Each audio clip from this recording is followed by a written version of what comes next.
Welcome back, everybody. Today I'm going to be breaking down everything that they just revealed and all that was shown in the Journey Unfolds kind of Song of Strife season AFK Journey release trailer. If you didn't see it, it was just posted very recently.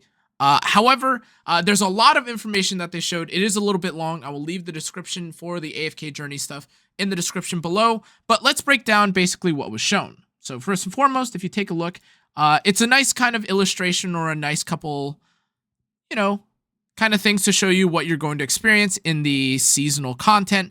We have a narrator, and that's fine, but ultimately all you're seeing right now are visuals and aesthetics from the upcoming season. That being said, outside of the initial story, the next thing that they are kind of showing off is, of course, the environment, and alongside the environment, of course, are the new characters, Alsa and Saurin, and for some reason, we are also being really evil or something. Who knows? However, skipping along, after we talk to the bartender, they show us off Alsa's skills, and Alsa looks absolutely insane. Let me be clear, she is a mage, and she's not a support. Last time I got it wrong.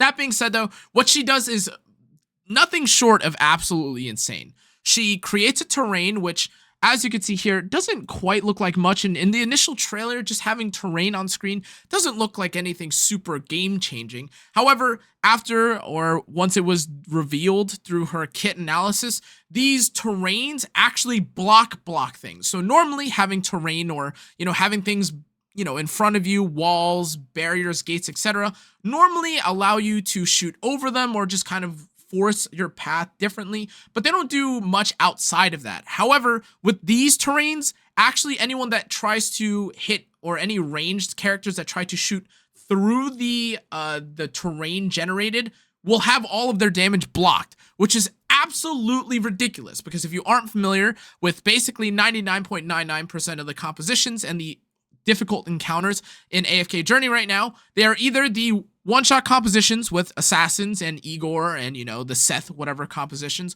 or it's a composition that involves backline characters that you can't touch. Like you have characters like Odie, or you have the characters like Muriel, Cecilia, whoever, and you can't get access to them in the backline. So this is actually really, really nice, because this is kind of a way to balance some of the super annoying backline compositions, whether that's Graveborns, whether that's Lightborns, whatever it is.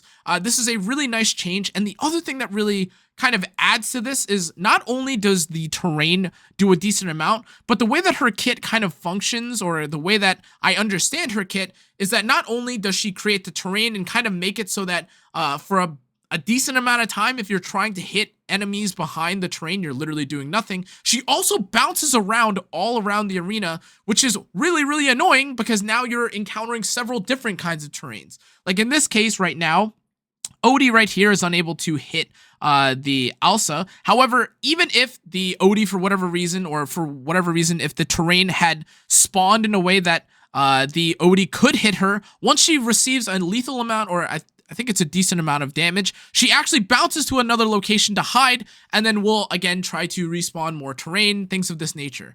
Now, again, I don't have to, or I shouldn't have to explain how important it is to kind of be, I guess, avoiding a character like Odie's damage, but ranged damage dealers in general get punished really, really hard by Alsa, and that's not even talking about her the companion, the Giga Chad, who, okay, I say Giga Chad, but let's be honest, he's kind of a softie. Anyways, let's talk about Saurin, the next character that they also revealed. Saurin is a bit of a weird case, number one, because they have a couple things where they have to clarify if he's a warrior. They said he was technically not a ranger, he's a warrior, or he's a ranger, he's not a warrior, but then he has the rogue sign. I don't really know what's going on. Whichever class it is, however, Saurin is really, really cool, because number one, he takes a lot of the traits or some of the downfalls, or kind of mitigates some of the downfalls of other warriors, which is, okay, well, sometimes if you're just a warrior, you need to have mitigation, or you need to survive, you need a lifesteal. And actually with Saurin, he has a way to prevent himself from taking too much damage, and when he receives less than, or once he takes or drops below 50% health, he actually heals up much more, and he gains additional haste, which kind of, I guess, makes him more survivable, which is really nice.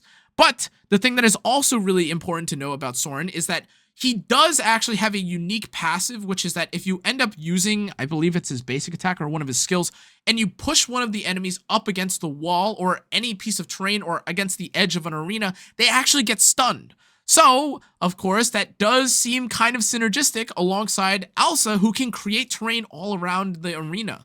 Now, of course, both of them are maulers, so pairing them together does make sense, but I feel like this opens up an insane amount of opportunity, specifically for the maulers and specifically for anyone that is trying to now progress.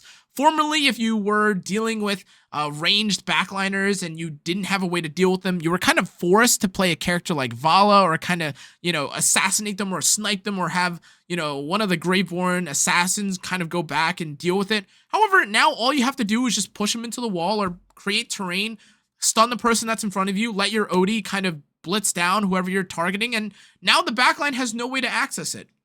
So, in my opinion, I think Saurin is really cool, and so is Alsa, but that's not even everything that they've shown in this video. We also have the overworld puzzles that are being shown. These have kind of been teased or shown a little bit, and I do kind of want to preface that although I definitely admire and respect the effort that they put into, again, these puzzles, it looks like you have to move stuff around and you have to, aim things, and it's not really a fight, it's more, a puzzle, and it's definitely a little bit more interesting than, just walking on tiles. I do feel like, given the nature of the name of the game, which is, of course, AFK, it does feel like some of these puzzles or overworld activities that make the game a bit more lively or interactive feels a little bit lost. Not for me personally, because again, I do like all these different puzzles. I like solving them, even the ones where you have to do I think it's like the small side quests where you have to fidget and find like the perfect like Tetris puzzle pieces. I think these are all really cool, but I don't know exactly if people are super big fans of this. A lot of people I know are kind of just, let me get to the AFK portion of AFK Journey, then let me play PvP, or let me pull for the characters. And that's what they do. Furthermore, though, alongside the puzzles, which is kind of cool, is the treasure hunt, which is, again, a bit more of a puzzle, and that's fine. You get to kind of move around and get treasures, and it's free rewards, so, of course, everyone's going to do it. But the thing that I think is also kind of cool, that I hope they kind of keep trending down direction-wise, is this new raging duel fight. Now, this raging duel fight, if you aren't familiar with it, essentially means, or essentially indicates or insinuates that you are doing a fight, but you get power-ups or you get boosted up in stats, and you get to do a fight and you gain, or you are basically allowed to see how strong your characters can get. If I'm not mistaken, you don't only get new stats. I think you also gain, I think it's new stats. You might also gain new effects. It was a bit vague when they described it in the video, but I do enjoy things like this, especially because, again, this is kind of the equivalent to any labyrinth or kind of roguelike dungeon-esque feature in a gacha game. There are other games there are plenty of other games that have this sort of feature, the roguelike thing, and I think that's what a lot of people enjoy. They like seeing, Odie do 7 quintillion damage per second. They like seeing Shakir be able to never take any damage. They want to see if actually you can just put Chippy in and he will never take any damage ever again. That being said, though, alongside the new fights, they also discussed a few new changes that they added in the form of character changes and also the different relic changes that you have available to you. This system, for me, I was a little bit perplexed or a little bit confused about initially, but as you can see, it's a set bonus effect that gives you a new effect to your character.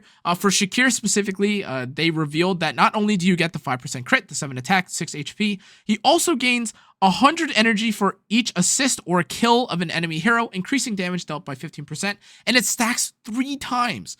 After you also get a first or, your first assist or kill, you also gain a shield that absorbs 200% damage. None of these numbers will really matter, and I'm sure they'll scale up. But the idea is that it's a new effect. It's a new kind of change to the character, so it doesn't feel like you're playing the same dry old character. Everyone's kind of got something new, and I think this is a great direction because this is what a seasonal or a time-limited event should be. It kind of breaks the boundaries a little bit. Things change. Like, you're not going to play characters the exact same way, and of course, the rewards that are associated with it are also really nice. Moving along, though, again, they also have the charms that you have access to. I think there's like literally new like the relics that you get to use, and they will like heal you or they'll bind you. I think those are also being added, or there are new archetypes of that. Sometimes the wording is a little bit lost on me. I apologize.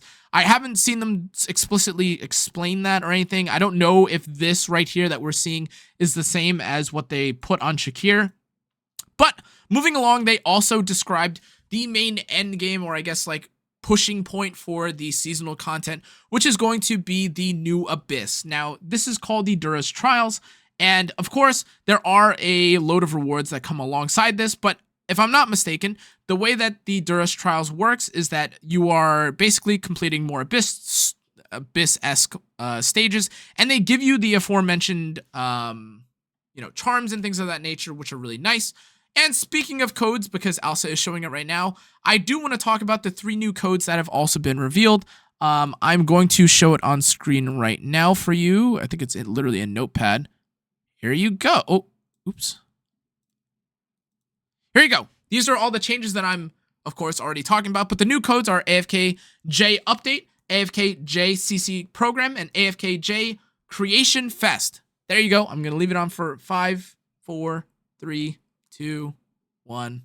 Cool. Okay. Oops, that was the wrong thing. Okay, moving along. Apologies for that.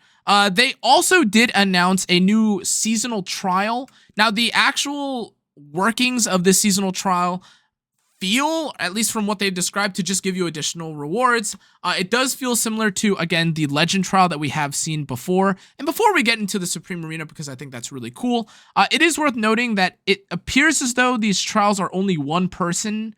I'm not sure if that means that it is going to be more of like a drill, a battle drill, as opposed to a trial. I'm not sure if the levels will be super important, but it feels like there's a little bit less, brain rotting to try and figure out how to beat these stages, which is maybe good, maybe bad.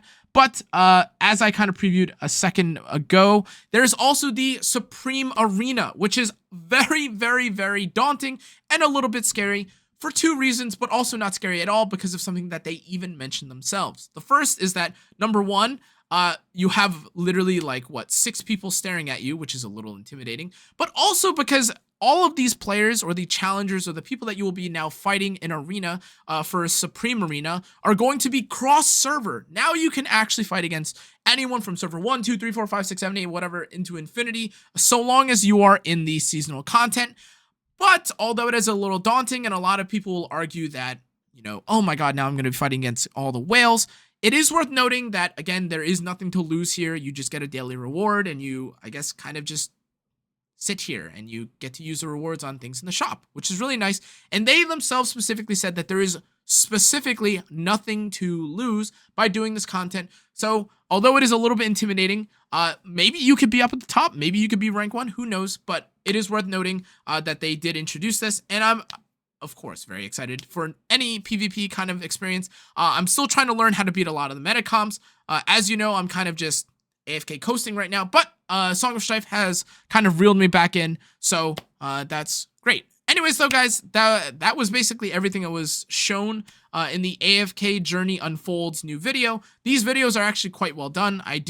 And I have also heard that a lot of the voice acting and things of this nature are being updated. The story looks pretty cool. The environment looks cool. They've added a lot of things. The new characters are definitely worth pulling for. So if you aren't already considering pulling for them, I don't know what you're doing, but hope you saved up some diamonds. Anyways, guys, that's going to be it for this video. Hope you guys enjoyed. Hope you guys learned. If you did, make sure to like, comment, turn on the notification bell, and subscribe. Thanks again for watching. Hope you guys enjoyed today's video. Check out the rest of my socials. I'll see you at season launch. I'll probably see you tomorrow. Anyways, goodbye. Bye-bye.